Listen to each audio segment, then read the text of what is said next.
नमो ओरियंताणं नमो सिद्धाणं नमो आयर्याणं नमो वज्रायाणं नमो लोहे सविसारणं। पंच परमेष्ठी भगवाने की, देवाय देव एक हजरड़ से आदिनाथ भगवाने की, चिंतामणि पार्श्वनाथ भगवाने की, परम पूज्य आचार्य श्री नेमीचंद सिद्धांती देव की, परम पूज्य आचार्य श्री ब्रह्मदेव सूरी महाराज जी की, परम पूज्य गणाचार्य गुरु और विराग सागर जी महाराज जी की,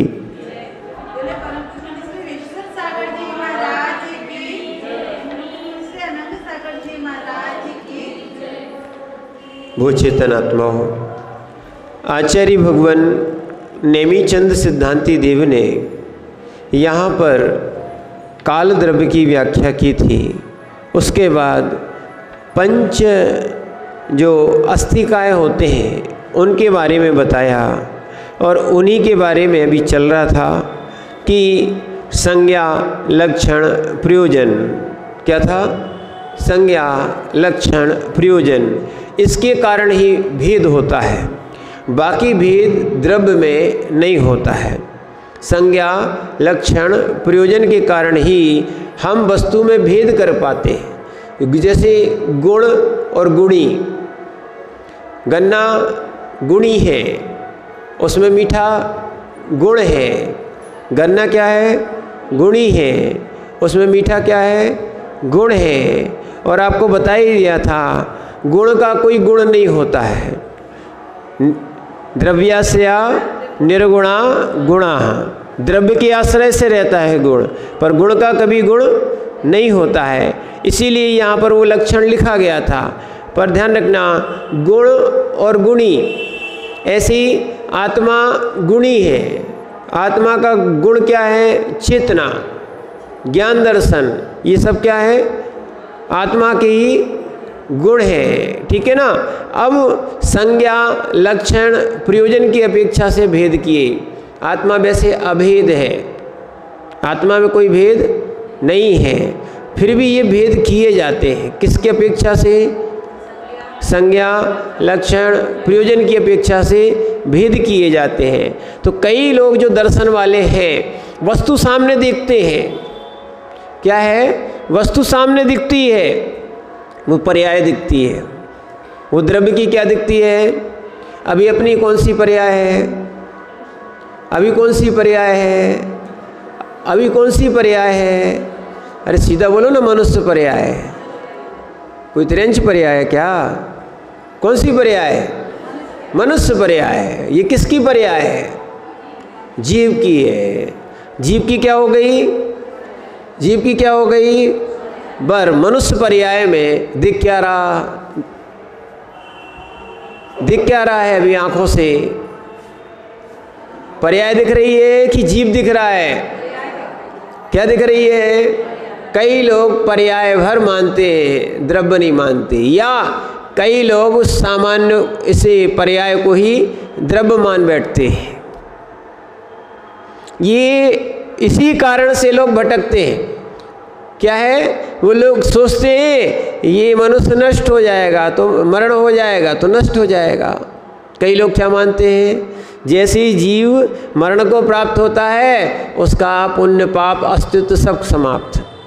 पंच तत्व मिलके बने थे, और मरणोपरांत पंच तत्व कहाँ विलीन हो गए? अपने अपने जगह विलीन हो गए। लोग ऐसी मान्यता बनाए, पर वास्तविकता तो क्या है? जो उत्पन्न होती है, जो नाश होती है, वो सब पर्याय होती है। द्रव्य ना उत्पन्न होता है, द्रव्य ना नाश होता है। यही अंतर है। हमने देखना, इस मनुष्य पर्याय को जीव मान लिया। किसका क्या मान लिया? तो देह जीव को एक गिने बहिरातम तत्वमुदा है। जो जीव शरीर को ही आत्मा मान लेता है, आत्मा को ही शरीर मान लेता है, दोनों में जहाँ एकत्व होता है, वहाँ पर जीव जो है ना, वो मिथ्या दृष्टि हो जाता है, बहिरात्मा हो जाता है, भटकता है। जीव अलग है और आत्मा अलग है। क्या है? जीव अलग है, आत्मा अलग है। अच्छे समझना, जीव अलग है, आत्मा अलग है। ठीक है ना? नहीं नहीं, हाँ ठीक कह दो। शरीर अलग है और आत्मा अलग है। ठीक है, नहीं तो लोग भ्रमित हो जाएं। क्या हो गया? शरीर अलग है और आत्मा अलग है, इनमें एकत्व तो नहीं है। और कई दर्शन वाले, और दर्शन वाले क्या, यहाँ भी बहुत सारे लोग शरीर को ही आत्मा मानते हैं। शरीर का सुख आत्मा का सुख नहीं है, शरीर का सुख आत्मा का सुख नहीं है, आत्मा का सुख शरीर का सुख नहीं है। देखो, अब भेद में पहुंचना पड़ेगा, ये भेद करा रहे आपको। है जैसे दूध और पानी एक रहता है, दूध पानी दिखता क्या? संश्लेष हो गया, एक दूसरे में मिल गया। ऐसे ही जीव और पुद्गल का संश्लेष संबंध हो गया है। जीव और पुद्गल का क्या हो गया है? संश्लेष हो गया। भिन्न भिन्न भी नहीं होगा, एक और ध्यान रखना। जब तक क्या है, कर्म है, आत्मा में कर्म है, ये भी सब पुद्गल है। जीव और पुद्गल पहले अलग नहीं था और अब मिल नहीं गया है। ठीक है ना? ये अनादि काल से इसके साथ कर्म का संयोग लगा है। ठीक है? कब से? अनादि संबंधी च, कब से? अनादि से। हाँ, अगर जीव पुरुषार्थ करे, जैसे आज मूलाचार में निकल रहा था, जीव पुरुषार्थ करे तो अपने कर्मों का क्षय कर सकता है। समिति पूर्वक चलेगा, बोलेगा, देखेगा, ठीक है, आहार आदि करेगा, तो वो क्या है, नए कर्मों को नहीं बांधेगा, पुराने कर्मों की निर्जरा कर लेगा। क्या है? संसार में रह के भी साधु अगर समिति पूर्वक चलता है, संसार में रह के भी साधु यदि समिति पूर्वक चलता है, तो ध्यान रखना वो पापों से क्या है, पापों से संयुक्त नहीं होता, मिलता नहीं है, पाप बंधते नहीं उसके। जैसे उदाहरण दिया, जैसे जिसके पास अच्छा बक्षस्थल वाले कवच हो और बहुत सारे योद्धा युद्ध में उसके ऊपर वार करने आए, तो उसके कवच से क्या होता है, वो सब बचाव कर लेते हैं। ठीक है? या ढाल आदि से क्या है, बचाव हो जाता है। ऐसे जिसके पास 5 महाव्रत का और 5 समिति का, 5 इंद्रिय निरोध का, ठीक है, और 6 आवश्यक का और 7 विशेष गुण यानी 28 मूल गुण का इसका कवच है, वो ऐसा योगी, ऐसा निर्गंध, और पंचम काल का भी, नहीं तो चतुर्थ काल का ही मानो अकेला, किसका, पंचम काल का भी अगर कोई योगी होगा वो बंध को प्राप्त नहीं होगा। क्या है, वो बंध को, नवीन कर्मों के बंध को प्राप्त नहीं होगा। हाँ, अगर शुभ क्रिया कर रहा है, शुद्धोपयोग में भी क्या है, शुद्धोपयोग में भी शुभ आश्रय होगा, क्योंकि योग शुभ है तो आश्रय कैसा होगा, शुभा पुण्यस्य शुभा पापस्य, माने अशुभा पापस्य। जैसे जीव के मन वचन काय का योग होता है वैसा आश्रय होता है। जैसे आप अभी स्वाध्याय कर रहे हो, ठीक है ना, कर्म की निर्जरा भी चल रही है और नवीन कर्मों का अभी आपके जो अशुभ थे उनका बंध नहीं हो रहा, और साथ में क्या चल रहा, मन वचन काय शुभ लगे हुए। अगर आप यहीं बैठे हो तो मन से, ठीक है, मन वचन काय यदि शुभ है तो शुभ आश्रय होगा ही होगा। जितने देर हम बैठ के भगवान के चरणों में बैठ के अपने ध्यान, पूजा, सामायिक विधान जो भी कर लेते हैं, प्रवचन सुन रहे हैं, स्वाध्याय कर रहे हैं, जाप कर रहे हैं, इतने समय जीव का जितने जितने योगों से शुभ रूप चल रहा है, काय से चल रहा है, वचन से चल रहा है और मन से भी चल रहा है, तो तीनों से शुभाश्रय होगा। और ऐसा भी हो सकता है अगर मन शुभ हो और काय और वचन अशुभ हो, ठीक है, ऐसा होता नहीं है पर हो सकता है। अगर काया के लिए शुभ है तो शुभाश्रय काय से होगा, वचन और मन अशुभ है तो काय का तो शुभ चलेगा, बाकी का अगर दो शुभ है, समझना, दो शुभ है, ऐसा होता है कि आप यहाँ पर बैठे जरूर हो, ठीक है, और पूजा बोल भी रहे हो पर मन नहीं लगा है। इसीलिए कहा जाता है मन लगा के पूजा करो, यानी भाव से पूजा करो। भाव का अर्थ ये नहीं है बिना द्रव्य के पूजा करने बैठ गए। क्या है? बिना द्रव्य की पूजा होती नहीं है, गृहस्थों की बिना द्रव्य की पूजा होती नहीं। हाँ, कोई सूतक पातक आदि जो क्रियाएं हैं इनके कारण द्रव्य नहीं चढ़ाओगे, फिर भी वो द्रव्य पूजा कहलाएगी। क्या कहलाएगी? भाव पूजा अधिकतर ये है मुनराजों की होती है, वो द्रव्य नहीं चढ़ाते, फिर भी उनकी द्रव्य पूजा लिखी है मूलाचार में। ये 8 प्रकार के अंग होते हैं ना, इनको नमस्कार करते हैं तो 8 अंग सहित यानी 8 द्रव्य सहित वो नमस्कार आदि कर रहे हैं, तो उनकी भी द्रव्य से भी पूजा, द्रव्य से भी नमस्कार और भाव से भी नमस्कार। क्या है? मुनिराज सावध योग जो आज चल रहा था, कल विषय आया था आपका रत्नगढ़ श्रावकाचार में, 5 सूनों से रहित होते हैं। विशेष समझना इस चीज, 5 सूनों से रहित रहते हैं, न कूटना, न पीसना, न बुहारना, न जलाना, न घिनौछी आदि माने पानी भरना, ये मुनिराज नहीं कर सकते। करते हैं तो हिंसा वाली क्रियाएं हैं, करते हैं तो महाव्रतपना नहीं है। बड़ा कठिन मार्ग लगता है, नहीं करना, कुछ नहीं करना। और जो करने के लिए महाराज बन गए हैं, कौन सा इन सारी चीज़ों को करने के लिए महाराज बने हैं, वो महाराज नहीं कहलाएंगे। 5 सूनों से रहित होता है, उनको दान देना। क्या है? समंतबद्ध आचार्य को इसलिए अच्छे से पढ़ना आप, हमने कहा था बहुत मार्मिक उपदेश है उनका। दान भी देना है तो जो 5 सूनों से रहे तो हो। नव पुण्य प्रतिपत्तिर सप्तगुण समाहित शुद्धि ने अपसूना मन सून से रहित अपसूना रंबाणाम। इसलिए ध्यान रखना, ऐसा मक्खन निकलता है, लोग कहते हैं हमें ये बनवाना है, वो बनवाना है, इसमें लगे हैं। और कई लोग कहते हैं महाराज आप काय को उनके पीछे पड़े रहते हो। हम बिल्कुल पीछे नहीं पड़े, आगम आज्ञा देते ही नहीं है ऐसी की।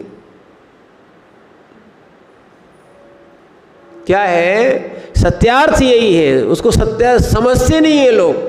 क्या है? यहाँ तो सब कुछ करना बंद हो गया है, मात्र यहाँ तो स्वयं में रमण, स्वयं का ही व्यापार, निज का ही व्यापार रहेगा। अब कोई व्यापार, अब कोई कुछ क्रियाएं नहीं चलेंगी, कोई पाप क्रिया नहीं, कुछ नहीं बनाना, मात्र बनना है।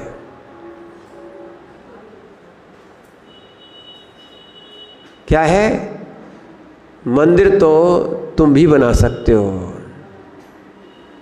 मंदिर तो आप भी बना सकते हो। क्या अभिषेक भैया? मंदिर तो आप भी बना सकते हो, पर भगवान बनना तो निर्गंत योगी से ही सीखना पड़ेगा। क्या है? ये निर्गंत योगी भगवान बनते हैं। माने मंदिर तो सब बना सकते हैं, भगवान कैसे बनते हैं? तो भगवान इस निर्गंत बने से बनते हैं, करने से नहीं बनते। इसलिए ध्यान रखना, निर्वाण है, निर्माण नहीं है। जिनके पास निर्माण है उनके पास निर्वाण नहीं है। जिनके पास निर्वाण है वो निर्माण से दूर है। अच्छे समझना इस बात को, अन्यथा अगर हम आपके प्रपंच में आ गए तो हमारा मोक्ष मार्ग बाधित हो जाएगा। अब सुना रंबाणाम, कहाँ गया अब सुना। जब बताओ भोजन बनाने को जो लोग भोजन कराने में पुण्य मानते हैं, ठीक है ना, भोजन बनाने में जिसने पाप कह दिया है वो अन्य चीज को बनाने में पाप होगा कि नहीं?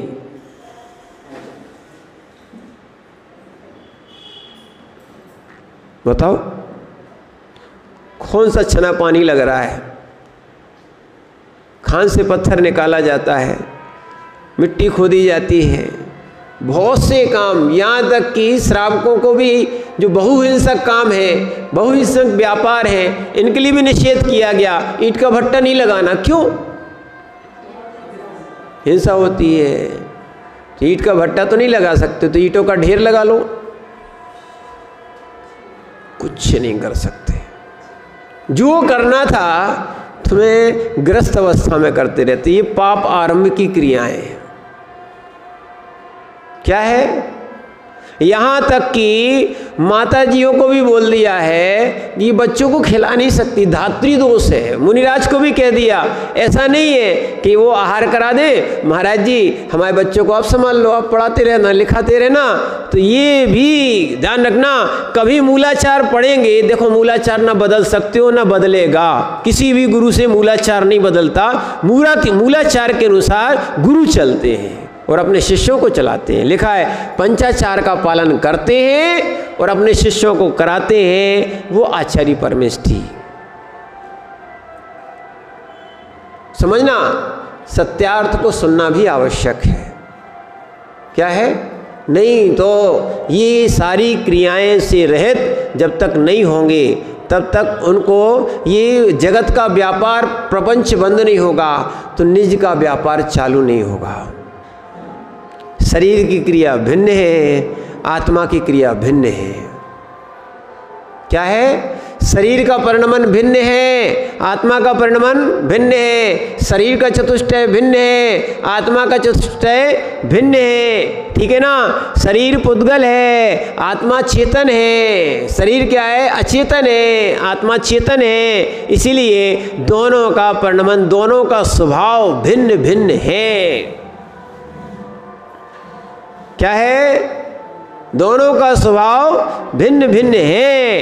देखना, मंदिर में जिनालय में हम प्रतिमा से परमात्मा को देखते हैं, प्रतिमा से परमात्मा को देखते हैं। यहाँ ध्यान रखना, योगी जितने भी निर्गंथ योगी ये शरीर में स्वयं की आत्मा में परमात्मा देखते हैं। क्या है? आप प्रतिमा में प्रतिमावान को देखते हो और यहाँ जो हो चुके हैं, जो परमात्मा हो चुके हैं उनको देखते हो, और यहाँ पर ये आत्मा में होने वाले परमात्मा को देखा जाता है। क्या है? तो अब क्या करना चाहिए? वो करना चाहिए जो सिद्धों ने किया। क्या है? जिनको मुक्ति प्राप्त करना है तो वो कार्य करना चाहिए जो सिद्धों ने किया। और सिद्धों के लिए आपने पढ़ चुके हो, एक विशेषण है सिद्धों के गुण में और विशेषणों में लिखा है ऋक्कम्मा, पहले ही दे दिया, निष्कर्मा, कोई कर्म शेष नहीं रह गया, कुछ नहीं करना। तो जगत में करना जब तक कहो करते रहोगे, करते ही रहोगे। क्या है? कभी कार्य बंद होता ही नहीं है, बढ़ता ही चला जाता है। सत्यार्थ यही है, कार्य कभी बंद होता नहीं है, कार्य क्या है? बढ़ता ही चला जाता है। और इच्छाएं कभी पूरी होती भी नहीं है, इच्छाएं भी बढ़ती चली जाती हैं। इसीलिए वास्तविकता तो ये है, इच्छा का निरोध ही तप है, इच्छा का निरोध ही दीक्षा है।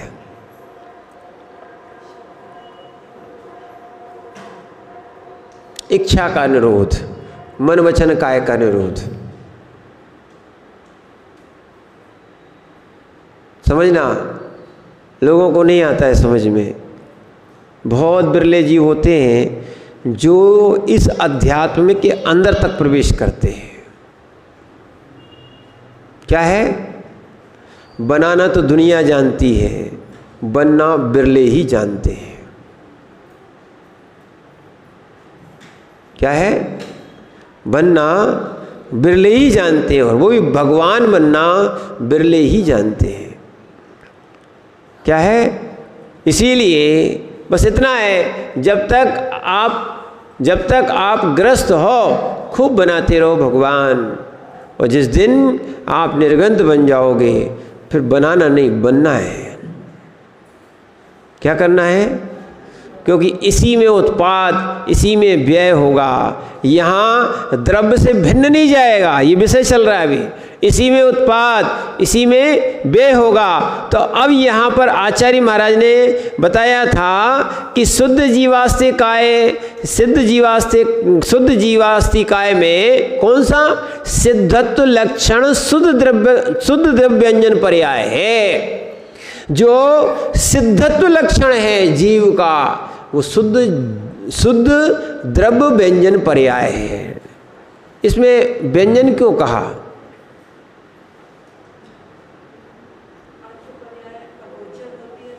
हाँ, और बताओ, सिद्धों को व्यंजन क्यों कहा? सिद्धत्व लक्षण जो है ना, व्यंजन क्यों है? क्यों है? जब शुद्ध लक्षण कह दिया तो व्यंजन क्यों? ध्यान रखना, व्यंजन इसलिए है क्योंकि अधिक समय तक रहती है। क्या है? जो अर्थ पर्याय होती है वो प्रति क्षण परिणमन वाली होती है। व्यंजन पर्याय स्थायी होती है। क्या है? कुछ समय के लिए रहे या अधिक समय के लिए रहे, इसीलिए सिद्धों को व्यंजन पर्याय कहा गया। क्या कहा गया? व्यंजन पर्याय कहा गया। तो शुद्धत्व जो लक्षण है इस शुद्ध जीव का, शुद्ध द्रव्यंजन पर्याय है। कौन सी है? शुद्ध द्रव्यंजन पर्याय। और आगे बता रहे हैं, केवल ज्ञानादयो विशेष गुणा। केवल ज्ञानादि उसके क्या है? विशेष गुण है। ठीक है ना? और अस्तित्वम वस्तुत्वम और अग्रलवत्तम आदियो सामान्य गुणा। विशेष गुण भी है, सामान्य गुण भी है। अब तथैव अव्ययवाद अनंत सुख, जो अव्ययवाद नाम का अनंत सुख है, यानी जो बाधा रहित अनंत सुख है, वो अनंत गुण व्यक्ति रूपस्य कार्य समय सारो उत्पादा। अब बता रहे हैं जहाँ केवल ज्ञान हो जाता है या ये सिद्धत्व प्रकट होता है, वहाँ जो अनंत सुख हो रहा है या जो चतुष्टय प्रकट होते हैं, कौन कौन से? केवल दर्शन, केवल ज्ञान और अनंत सुख और अनंत, ये चार प्रकार के जो प्रकट होते हैं, व्यक्ति रूपो कार्य समय सारो उत्पादो, उसको कार्य समय सार का उत्पाद हुआ। और व्यय किसका हुआ? रागादि विभाव रहित से परम स्वस्थ रूपस्य कारण समय सारस्य व्यय। कारण समय सार का व्यय हो गया, रागादि का व्यय हो गया। ठीक है ना? रागादि विभाव से रहित हो गए और परम स्वस्थ रूप हो गए, ऐसा कारण समय सार का व्यय। और तद उभय आधारभूत, वो उभय आधारभूत कौन सा है? परमात्म द्रव्य ने द्रव्यम, परमात्म द्रव्य उसमें द्रव्य रूप में रहेगा। जीव क्या है? द्रव्य रूप रहेगा, चाहे वो शुद्ध रहे चाहे वो अशुद्ध रहे। शुद्ध होगा तो भी जीव रहेगा, अशुद्ध होगा तो भी जीव रहेगा। जैसे अभी पहले उंगली के बारे में बताया था, ये प्रांजल पर्याय और ये वक्र पर्याय। ये प्रांजल पर्याय, ये वक्र पर्याय, समझना। पर इसमें ये उंगली टेढ़ी हो रही है, वक्र हो रही है, उंगली सीधी हो रही है, प्रांजल हो रही है, पर उंगली ध्रुव रूप में है। उंगली कैसी है तीनों पर्याय। एक जो है ना, एक जो है पर्याय स्थिर पर्याय, ध्रुव पर्याय, स्थिर पर्याय, ठीक है। ध्रुव पर्याय, नित्य पर्याय, उत्पाद व्यय, अनित्य पर्याय।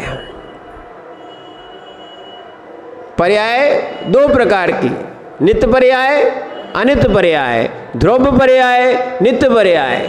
ध्रुव कैसी है? ध्रुव क्या है? नित्य पर्याय।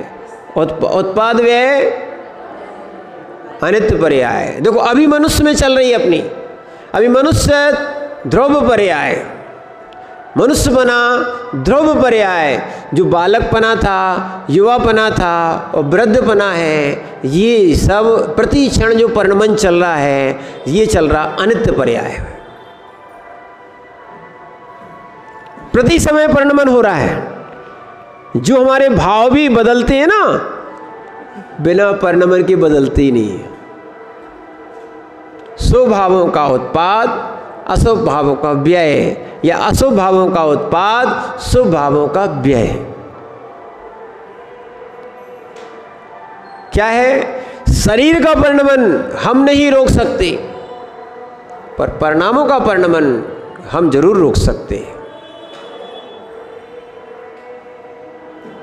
क्या है? शरीर का परिणमन हम नहीं रोक सकते, पर निज के परिणामों का परिणमन जरूर रोक सकते हैं। और वास्तविकता में शरीर के परिणमन को तो तीर्थंकर भी नहीं रोक पाए। बस परिणामों के परिणमन को जो संभाल लेता है, जो पुरुषार्थ कर लेता है, वो ही केवल ज्ञान आदि शुद्ध गुणों को शुद्ध गुणों को प्रकट कर लेता है। उसी का उत्पाद होता है। क्या है? जगत के परद्रव्यों का उत्पाद व्यय मत करो। जगत के परद्रव्यों का उत्पाद व्यय मत करो। निज के परिणामों के उत्पाद व्यय को देखो, उनको संभालो।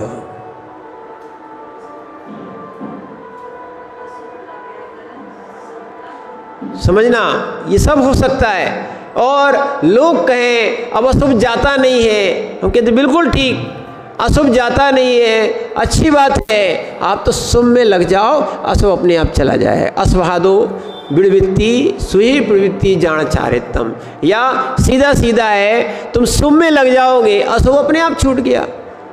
क्या है? जैसे अंधकार को भगाना है, मिथ्यात को भगाना है, इतना आप लगे हो, टेंशन में हो, संक्लिष्टता में हो। लोगों ने हमसे पूछा था आज, हमारा संक्लिष्टता कैसे जाए? विकल्प ही नहीं करना, संक्लिष्टता आएगी नहीं। विकल्प लाना, विकल्प छोड़ना हमारे ऊपर है। क्या है? जगत के विकल्प में निज का निर्विकल्पपना खो गया।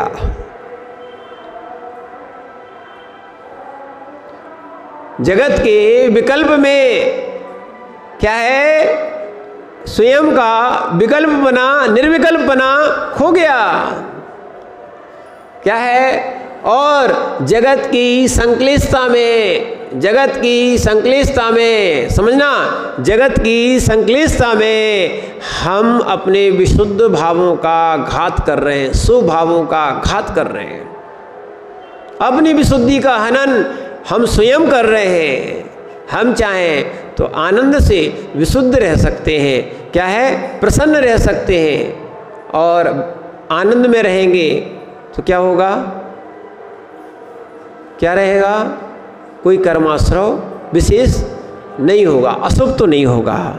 उस संक्लिष्टता में बैठे रहोगे, चाहे मुनि बन के बैठ जाओ, चाहे मंदिर में आके पुजारी बन के बैठ जाओ, चाहे व्रती में बन के बैठ जाओ, संक्लिष्टता रहेगी तो व्रतीपना भी नहीं है। इसलिए निसल्लो व्रती। उसके दो भेद किए। अपन ने इसको अच्छे से पढ़ लिया था, निसल्लो व्रती। व्रती जो होता है निसल्ली होता है। व्रती दो प्रकार का होता है, देशव्रती भी होता है और महाव्रती भी होता है, कोई सल नहीं है। क्यों? क्योंकि यहाँ इसलिए बताया जा रहा है कि हमें कारण समय सार को नष्ट करके कार्य समय सार का उत्पाद करना है। जीव आत्मा क्या है? जीव आत्मा ध्रुव रूप रहेगी।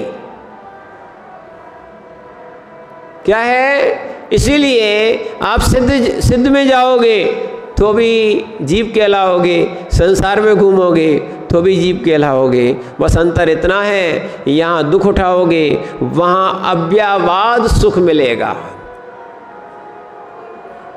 कोई बाधा नहीं, कोई संक्लिष्टता नहीं।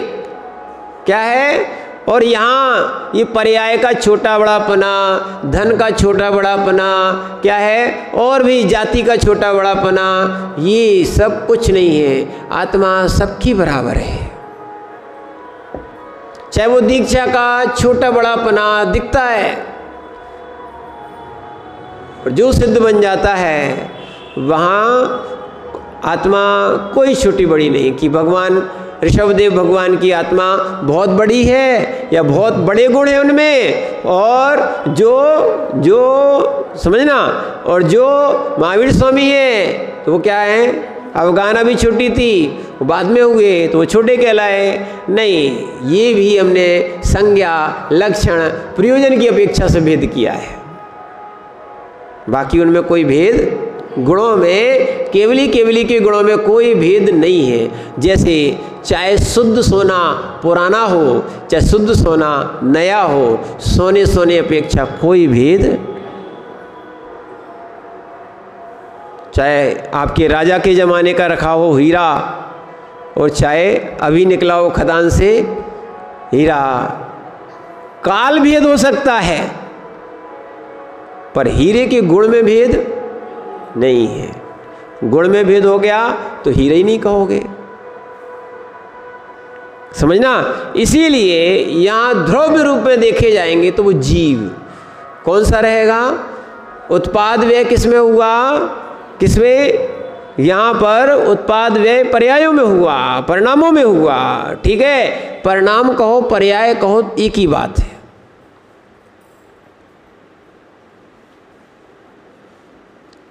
जो जो परिणाम हो रहे हैं ये सब पर्याय हो रही हैं। नया शब्द सुनो, क्या है? जो जो अशुभ ज्ञान पर्याय, शुभ ज्ञान पर्याय, अशुभ ज्ञान पर्याय, शुभ ज्ञान पर्याय, शुद्ध ज्ञान पर्याय।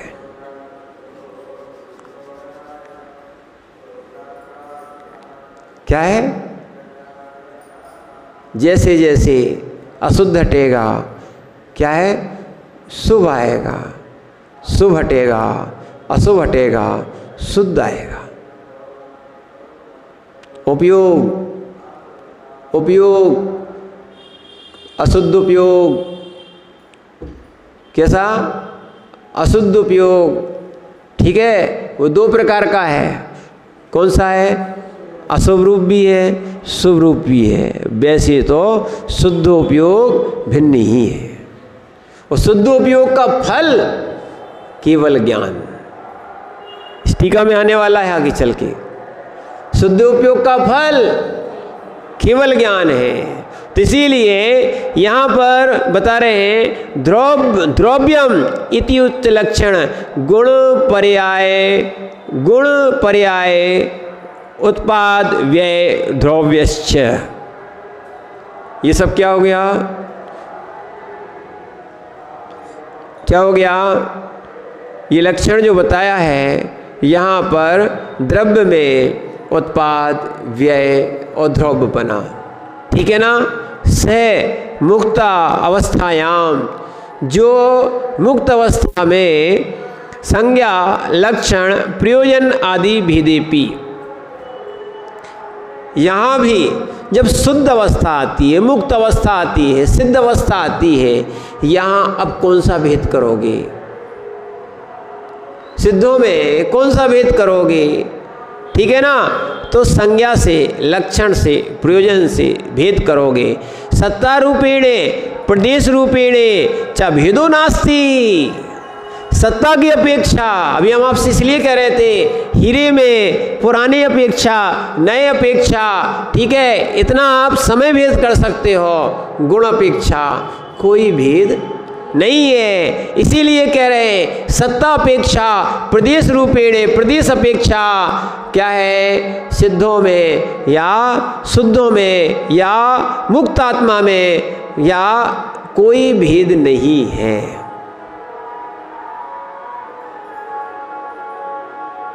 अभेद निश्चय है, भेद व्यवहार है। और जीव को मुक्ति की प्राप्ति क्या है? भेदाभेद से प्राप्त होगा। भेद में भी जाना है, अभेद में भी जाना है। क्या है? जहाँ जिसका प्रयोजन होगा वहाँ जाना है, वो करना है। स्वयं की प्रज्ञा बढ़ाना है, किस में भेद करना है, किस में भेद नहीं करना है। ठीक है ना। इसीलिए यहाँ पर ऐसे जगत के भेदभाव को छोड़कर, ठीक है ना, अभेद स्वरूप को देखो। आप तो भगवत स्वरूप को देखो अपने। किसको देखो? ये तो पर्यायजन्य वर्ण व्यवस्थाएं हैं। सही बात तो यही है। कर्म ऐसे किए थे तो ऐसे वर्ण आदि मिले, पर्याय आदि मिली कि स्त्री मुक्ति हो ही नहीं सकती। क्या नहीं हो सकती? वर्तमान में स्त्री मुक्ति नहीं हो सकती, द्रव्य स्त्री का मोक्ष नहीं हो सकता है। पर हाँ, वो द्रव्य स्त्री जब संयम को धारण करके क्या है पुरुष आदि बनेंगे तो उसके इनको मोक्ष होगा। क्या है? इसीलिए क्या है, आत्मा यही रहेगी। अभी अपने स्त्री पर्याय में आई है, फिर जब पुरुष पर्याय में आएगी, ठीक है ना। पर आत्मा में ये लिंगपना भी नहीं है या वेदपना भी नहीं है। क्या है? कोई वेद नहीं, आत्मा अवेदी है। जैसा जैसा कर्म करते हो वैसा वैसा वेद का भी आश्रय होता है। मायाचारी छोड़ोगे स्त्री पर्याय छूटेगी, मिथ्या छोड़ोगे स्त्री पर्याय छूटेगी। सम्यक दृष्टि जीव स्त्री भी नहीं बनता। क्या है? सुनना। इसीलिए किसी के मिथ्यात्व में आना नहीं। क्या है? नहीं तो सबसे ज़्यादा विशेष रूप से क्रियाओं को करते हुए माताएं देखी जाती हैं। हे माँ, इतनी ममता मत करो कि आपका क्या है मायाचारी करना पड़े।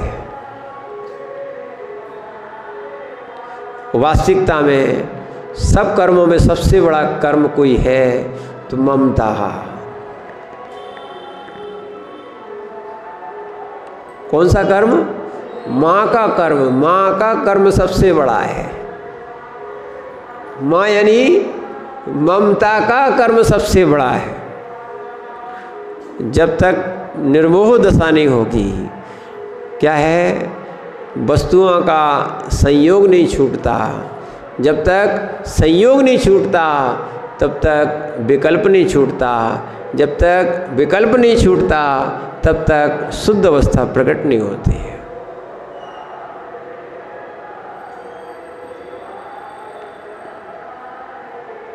क्या है?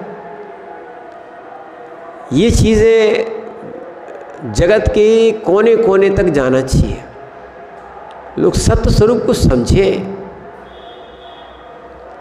नहीं तो लोगों ने ममत्व को ही भगवान मान लिया है।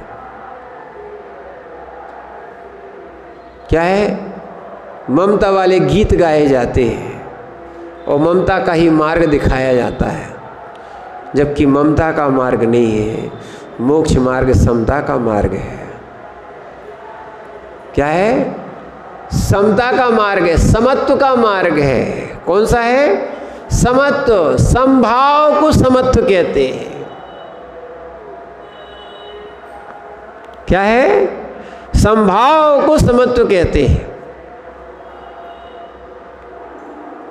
न राग न द्वेष।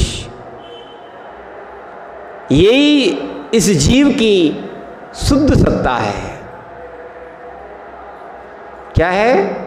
इसीलिए सत्ता रूपेणे और प्रदेश रूपेणे सत्ता की अपेक्षा प्रदेश की अपेक्षा भेदो नास्ति।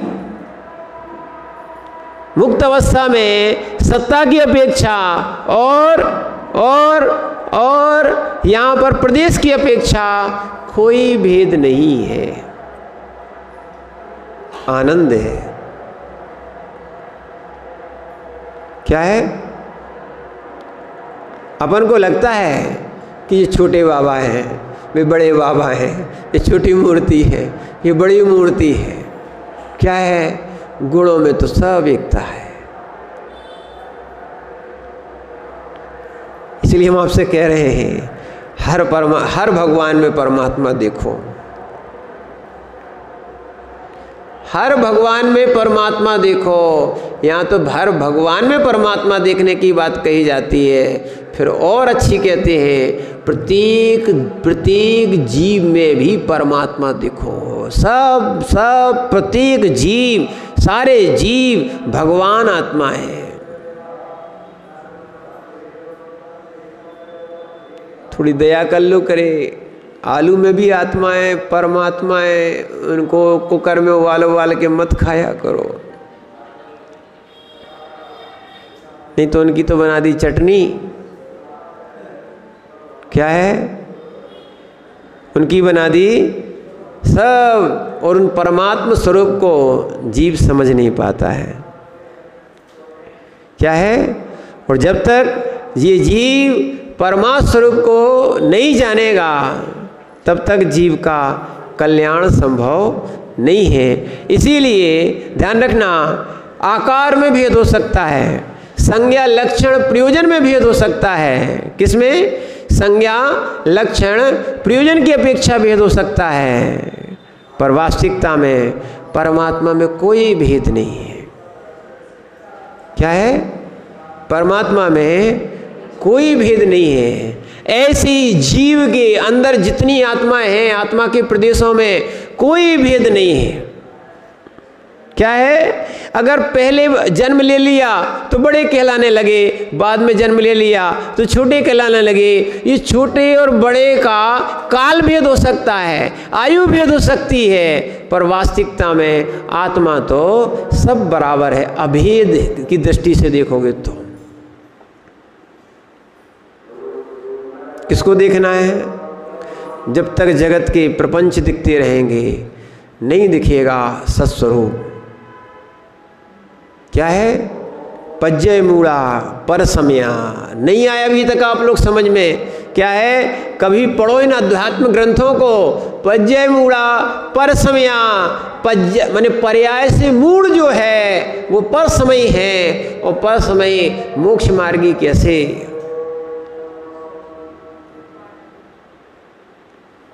सत्स्वरूप को समझना पड़ेगा। क्या है? सत्स्वरूप को समझना पड़ेगा। तो इसीलिए भगवान में भी कोई भेद नहीं है, भगवान में भी कोई भेद नहीं है। एक मिनट अच्छे समझना। क्या है? लोग कहते हैं कोई ना कोई इष्ट भगवान बनाना चाहिए। अब हम कहते हैं हम कैसे इष्ट बना लें, हमारे तो सभी इष्ट हैं।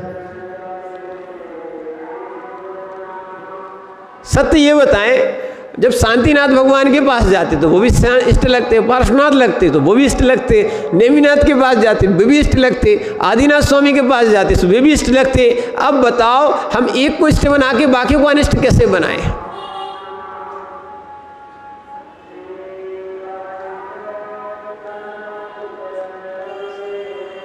क्या है? और ध्यान रखना, मूलाचार में तो सारे मुनियों को गुरु का है। तो दीक्षा में बड़ा है वो गुरु है। बस इतना अंतर होता है, हमारा शिक्षा दीक्षा और प्रायश्चित देने का मात्र एक गुरु होता है, बाकी तो 3 कम 9 करोड़ ये सब गुरु है। क्या है? दीक्षा में भेद हो सकता है, परंपरा में भेद हो सकता है, आचार्य में या और जगह भेद हो सकता है, बाकी मुनिपना अभेद है। कैसा है? मूल गुणपना अभेद है, मूल गुणपना अभेद है। जब तक इस जीव इस चीज़ को नहीं समझेगा तब तक विकल्प करेगा और विकल्पों से रागादि करेगा, रागादि से संसार बढ़ता है। कल पढ़ लिया आपने परसों, विकल्प से क्या होता है? मोक्ष मिलता ना। विकल्प से क्या होता है? रागदेश होता है। और रोगदेश से क्या होता है? और ध्यान रखना, विवाद में ही, सीधा सीधा शब्द बोलो ना, विवाद में ही रागदेश होता है और रागदेश से संसार मिलता है। क्या है? पर्याय तो यहीं समाप्त हो जाएगी, बस संस्कार तक है। ठीक है, वास्तविकता में पर्याय का राग नहीं करना, यहाँ तो क्या देखना है? अभेद आत्मा देखना है। इसीलिए कस्मात् इति चेत, उनने प्रश्न कहा किस प्रकार से? मुक्त आत्मा सत्तायाम गुण पर्यायाणाम उत्पाद व्यय द्रव्यम च अस्तित्वम सिद्ध्यति।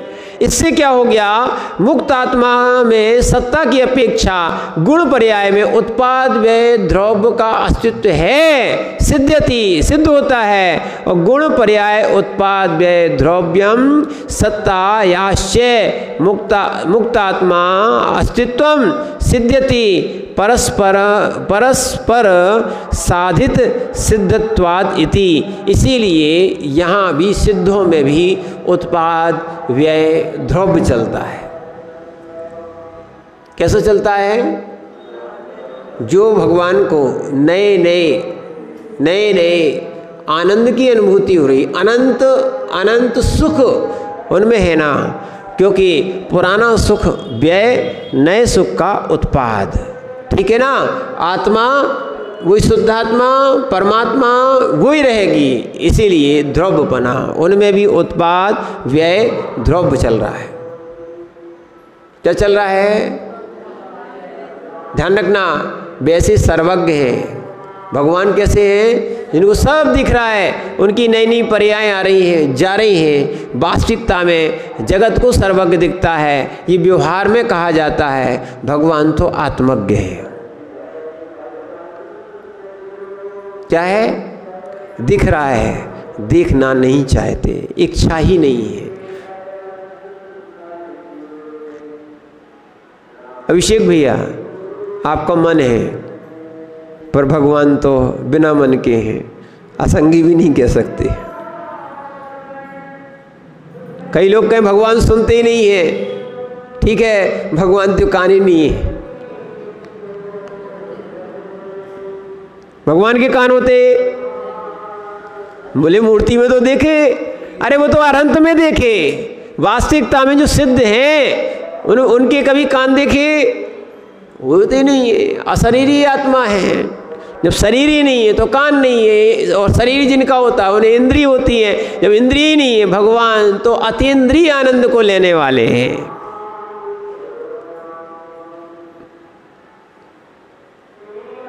क्या है? हाँ, भगवान जानते भी हैं, देखते भी हैं। वो डायरेक्ट आत्मा से जानते हैं और आत्मा से देखते हैं। इस प्रकार उनका क्या है? उत्पाद व्ययपना शुद्ध द्रव्य में, उत्पाद शुद्ध जीव द्रव्य में, शुद्ध जीवास्ति काय में उत्पाद व्ययपना यहाँ पर आचार्य ने घटित किया। और काय की अपेक्षा कायत्व कथते, काय कह रहे हैं। आपने ठीक है उत्पाद व्यय तो घटित कर दिया, तो बहुप्रदेश प्रचय दृष्ट्वा यथा शरीरो कायो भरणते। क्या है? उनके बहुप्रदेश होते हैं। आत्मा कैसी है? एक प्रदेशी है, असंख्यात प्रदेशी है। कैसी है? असंख्यात प्रदेशी। इस कारण से बहुप्रदेशों प्रचय दृष्टा, बहुत प्रदेशों को प्रचय को देखकर यथा शरीरम कायो भरणते, बहुत प्रदेश को क्या बोलते हैं? काय कहते हैं। तथा अनंत ज्ञानादि गुण आधारभूतम, जो अनंत गुण का आधारभूत है, ऐसा लोकाकाश प्रमति असंख्य शुद्ध प्रदेशानाम प्रचयम समूहम संघातम मेलापकम दृष्टा मुक्तात्मनि कायत्वम भरणति। इसीलिए शुद्ध आत्मा में शरीर तो नहीं है, इसीलिए कह रहे, अगर कोई कहे सिद्धात्मा में तो शरीर है ही नहीं है, अभी कहा जा रहा था भगवान के शरीर होता नहीं है, और जब शरीर नहीं है तो वो कैसे हो गए, अस्थि काय कहाँ बचे। समझो, ये विषय से विषयांतरित विषय नहीं चल रहा है। भगवान जिनके शरीर नहीं है तो उनको फिर अस्थि काय में गिनती क्यों हो रही, क्योंकि उनके बहुप्रदेश हैं। कैसे हैं, और लोकाकाश प्रमिति है ना, शुद्ध प्रदेश माने शुद्ध प्रदेशों का समूह है। और क्या है, ऐसे संघात से यहाँ पर बताया, ऐसे संघात से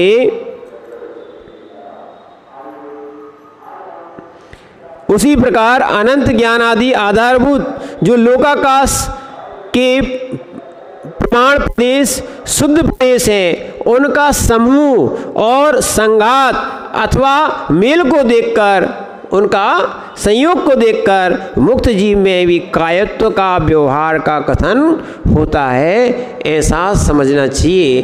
कल आगे के विषय को और समझेंगे कि यहाँ देखना, क्योंकि शुद्ध परमाणु भी होता है, शुद्ध आत्मा माने जीव भी होता है, पर इनके शुद्ध होने के बाद भी कायत्व संभव है। इसलिए आचार्य महाराज ने कालाणु को तो कायत्व नहीं कहा, पर शुद्ध जीवास्ति काय को और शुद्ध पुद्गल को क्या कहा है, कायत्व सिद्ध किया है। इसलिए वहाँ पंचास्ति काय में उसको सम्मिलित किया है, ऐसा समझना चाहिए।